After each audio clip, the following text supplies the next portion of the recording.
Thank you for joining us for WBTV's Black History Month special, Then, Now, and Forever.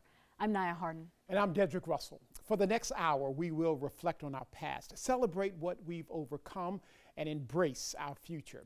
We're on your side, putting a spotlight on the many pieces that make up Black culture. From our local mountain communities to Charlotte, down to our South Carolina counties.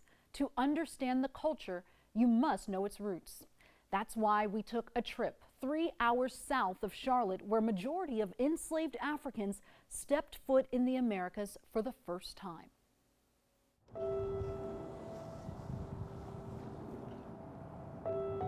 Men, women, and children stripped of the only life they knew, kidnapped, beaten, and forced onto ships.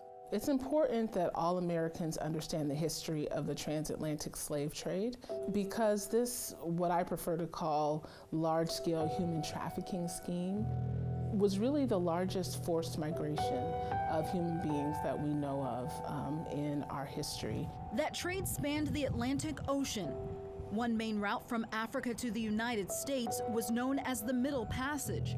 At the end of their long journey wasn't a new life, it was enslavement.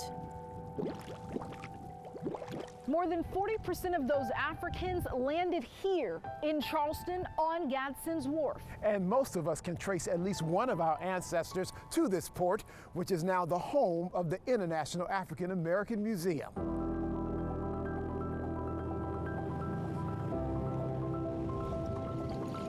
It's a place to recognize resilience and triumph.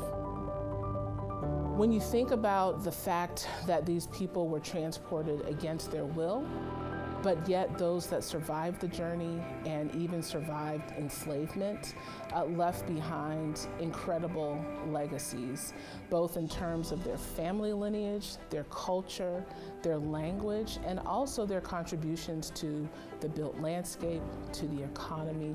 The list goes on and on. So the story's foundational to who we are as a nation. Talk to me about the thought and the intentionality that this museum went into. I think one of the most intentional spots in our museum is the African Ancestors Memorial Garden. So it's an outdoor space that we consider to be the first level of our museum. It was intentionally designed by landscape architect Walter Hood to walk our visitors through that story of arrival and the development of cultures and families and so forth. In particular, there is an infinity pool that is called the Tide Tribute. Visitors have an opportunity to look into the infinity pool, and Hood has placed outlines of human bodies representing the men, the women, the children who were brought here against their will, some of whom who survived the journey, some who didn't. A story of survival told through nature. Our garden is the story of people and things moving with people, so culture moving, plants moving. You'll see African date palms in our palm garden, and those are from North Africa.